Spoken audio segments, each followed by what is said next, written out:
दिनै गसाइगाव टाउनावहाय बर' हारिनि माहारियारि आफादफोरा लोगो नांनानै मोनसे रिलि हाबाफारि लादों। बे रिलि हाबाफारिखौ मानि थाखाय लादों आरो मा जाहोनावहाय बे रिलिखौ लानाय जादों बेखौ आबुङैनो जायनाखि नैबे रिलिनि हाबाफारिखौ दैदेननाय दैदेनगिरि बिथांमोन बै बिथांमोननिफ्राय मिथिनानै लागोन। आच्छा, जों नुनो मोनदों नोंथांमोनहा दिनैहाय नैबे गसाइगाव टाउनावहाय मोनसे रिलि हाबाफारि लादों, बेखौ मा थांखि लानाय जादों? दुलाराय बर' फरायसा आफाद, बर' थुनलाइ आफाद आरो दुलाराय बर' हारिमु आफाद लोगोसे गान्धी हिन्दुस्तानी साहित्य सभानि बानजायनायजों फैगौ 15 आरो 16 अक्ट'खालि भारतनि राजथावनि गोदान दिल्लीयाव बड'लेण्ड महोत्सव हाबाफारि थांखि थि खालामनाय जादों। बे हाबाफारियाव जिहेतु भारतनि बयजोंबो सिनायजानाय सारा बुहुमावनो मुंदांखा गाहाय मन्त्रि नरेन्द्र मोदीआ बड'लेण्ड महोत्सव हाबाफारियाव गाहाय आलासि महरै बाहागो लागोन। बेखौनो जोङो दुलाराय बर' फरायसा आफाद आरो जुथायै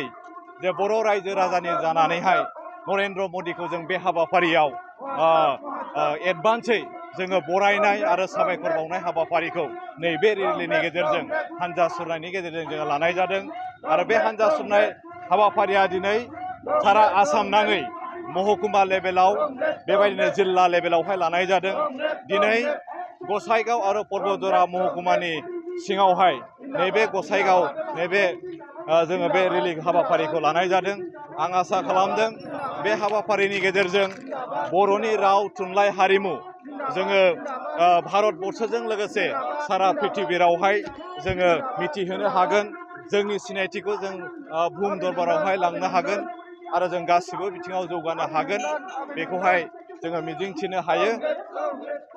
आरो बेजों लोगोसे जोंहा आसामनि दानि जे chief minister doctor Himanta Biswa Sarma बिथाङा बे हाबाफारियाव बाहागो लागोन। सर्बानन्द सन'वाल भारतनि जे बिथाङा दा मन्त्रि बिथाङाबो बाहागो लागोन आरो बिटिआरनि चिफजों लोगोसे गोबां MP MLA बिथांमोना बे जानो गोनां बड'लेण्ड महोत्सव हाबाफारियाव बाहागो लागोन। आरो गुबैयै बेवहाय जोङो मोनथाम सेमिनार सोलोंथायाव, जोंनि हारिमुआव आरो बेबायदिनो गुबुन गुबुन बिथिङाव जों मोनथाम आयदायावहाय सेमिनार हाबाफारि थि खालामनाय जादों। बे हाबाफारिनि गेजेरजोंहाय रायजो राजाफोरनो माबाफोर मिसन हरनांगौ दङ नामा? दिनैनि बे हान्जा सुरनाय हाबाफारिनि गेजेरजों बिटिआरजों लोगोसे सारा बुहुमनि बर'फोरनो जों बेखौनो मेसेज होनो सानो जे उद्देश्य आरो थांखि आरो नोजोरखौ लानानै जोङो दिल्लीयावहाय जे हाबाफारि लानो नागिरदों बे हाबाफारिया मोगथां महर जानो हाथों आरो जोंनि सिन्था खालामनाय लुबैनाय बायदि बर' राव थुनलाइ हारिमुखौ जोङो सारा बुहुमावहाय जोङो जौगानायजों लोगोसे बेखौहाय गोजोरै गायसननो हाथों, बेखौनो आं खावलायनाय जायो। अब्ला जोङो नैबे जायनाखि रिलि हाबाफारि बे हाबाफारिनि सोमोन्दै दुलाराय बर' फरायसा आफादनि सासे दैदेनगिरि बिथांनिफ्राय मिथिनो मोनबाय आरो बे समाव जों मिथिनानै लाबावगोन बर' थुनलाइ आफादनि सासे दैदेनगिरि बिथांनिफ्राय नैबे रिलि एबा नैबे जायनाखि हाबाफारिया सोलिगासिनो दं बे हाबाफारिनि सोमोन्दै माखासे बाथ्राखौ मिथिनानै लागोन। बे समाव नोंथाङा सासे दैदेनगिरि हिसाबै मा बुंनो सानो? थुनलाइ आफादनि दैदेनगिरि हिसाबै जोंहा दिल्लीयाव फैगोन 15 आरो 16 नभेम्बराव 15 आरो 16 नभेम्बराव साननैनि हाबाफारि लानानै बड'लेण्ड महोत्सव मोनसे फोरबो जों फालिनो नागिरदों। बेवहाय जोङो बर' थुनलाइ आफाद, दुलाराय बर' फरायसा आफाद, दुलाराय हारिमु आफाद जोङो जथायै लोगोसे जोंहा दिल्लीयाव मोनसे आफाद दंबावो, बेनो जाहैबाय गान्धी हिन्दुस्तानी थुनलाइ आफाद। जों जयैनो बे महोत्सवखौ जोङो फालिगोन साननैनि हाबाफारिजों। प्रथम दिनाव 15 थारिख खालि 15 नभेम्बर खालि जोंहा गाहाय आलासि हिसाबै बिथां भारतनि गेदेमा जोंनि दानि गाहाय मन्त्रि नरेन्द्र मोदी बिथाङा गाहाय आलासि हिसाबै नुजागोन। जों बेनि थाखाय जोबोद खुसि। जोंनि हाबाफारियाव बेबादि सासे देशनि, बेनि अनगायैबो बिथाङा बुहुमनाङैनो बिथाङा बयजोंबो सिनायजानाय, बयजोंबो मानिजानाय सासे गेदेमा डाइनामिक लिडार हिसाबै आरो जों बेखौ जोंनि हाबाफारियाव गाहाय आलासि हिसाबै मोननायाव जों जोबोद खुसि। बेनि थाखायनो जोङो बे हाबाफारिनि सिगां जोङो बिथांखौ बरायनाय मोनसे हाबाफारि लादों। बे हाबाफारिखौ दुलाराय आसाम नाङैनो गासिबो डिस्ट्रिक्ट बेनिफ्राय मकुमान हेडक्वार्टारफ्राव जों बे हाबाफारिखौ लादों निस्सय जोंनि बे हास्थायनाय जोंनि उद्देश्य जोंनि जे दिल्लीयाव बड'लेण्ड महाउत्सब जे जों खुंनो थांगासिनो दङ बे उत्सबनि जोंनि उद्देश्य थांखि आरो नोजोरा निस्सय मोनसे जाफुंसार महर मोनगोन होननानै जों आसा खालामदों जों नुनो मोनदों गोबां जिल्लानिफ्रायनो जोंनि एबसुनिफ्रायनो जा बर' थुनलाइ आफादनिफ्रायनो जा हारिमु आफादनिफ्रायनो जा बयबो लैहोर लैहोर बाहागो लाहैगोन बेवहाय गासै 5,000निबो बारा जोंहा बाहागो लाहैगोन बेवहाय जोंहा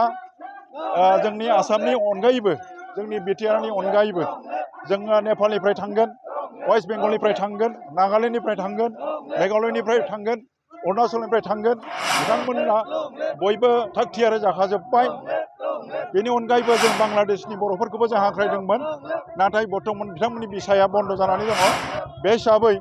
बिथांमोना थांनो हानाय नंला थेवबो जोङो बेवहाय 5,000निबो बारा 5,000निबो बारा पार्टिसिपेटफोर थांगोन जों बेखौ सेयर आरो जोंनि जे प्रग्राम जोंनि बे बड'लेण्ड महाउत्सबआ ग्रान्ड साक्सेस जागोन होननानै जों आसा खालामदों रायजो राजाफोरखौ माबाफोर मेसेज हरबावगोन बेजों लोगोसे रायजो राजाफोरखौ माबाफोर खावलायहरबावगोन जोङो रायजो राजाफोरनो बे मेसेजखौनो जों होनो लुबैदों जे जोङो बर' जाथिनि थाखायनो बर'नि गासै इस्युफोरनि थाखायनो जोङो जातीय संगठन जेरैहाय जोंनि बर' साहित्य सभा जोंनि दुलाराय बर' फरायसा आफाद हारिमु आफादफ्रा खामानि मावगासिनो दङ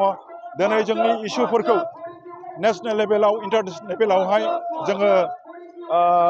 मोनसे माबा एस्टाब्लिश खालामनो थाखाय जों खामानि मावगासिनो दङ बेयाव जोंनि जाथिनि रायजो राजाफ्रा जेबो सन्देह लानो नाङा जों जा मावगोन जाथिनिनो मावगोन आरो जों हांख्रायदों सोरबाफोर दिल्लीयाव बे हाबाफारियाव बाहागो लानो जुदि गोसो दंब्ला बिथांमोना नोंथांनि गोसो बादि थांनो हागोन बाहागो लाहैनो हागोन जों नोंथांमोनखौ बरायगोन आरो दिल्लीनि गासै बर'फोरखौ जों दिनैनि बे हाबाफारिजों दिल्लीयाव जेसेबां बर'फोर दङ जों नोंथांमोनखौ हांख्रायदों नोंथांमोना बे हाबाफारियाव जगदान होनांगौ अब्ला नोंथांसिम गुवारै फोरमायना होनायनि थाखाय गोजोननाय थाबाय अब्ला जों मिथिनो मोनबाय जायनाखि बर' थुनलाइ आफादनि सासे गोख्रों दैदेनगिरि बै दैदेनगिरिया नैबे रिलि हाबाफारिनि सोमोन्दै माखासे बाथ्राफोरखौ मिथिना लाबाय नंगौ बे नैबे दिनैनि जायनाखि रिलि हाबाफारि बै रिलि हाबाफारियाव गोबां दैदेनगिरिफोरजों लोगोसे गोबां लाइमोनफोरखौबो बे हाबाफारियावहाय बाहागो लानायखौ नुदों अब्ला दिनैनि जायनाखि रिपर्ट होनाय बे एसेयावनो थुंगेबाय प्रग्रामाव गासैबो बाहागो लाफा एबसु लं लिभ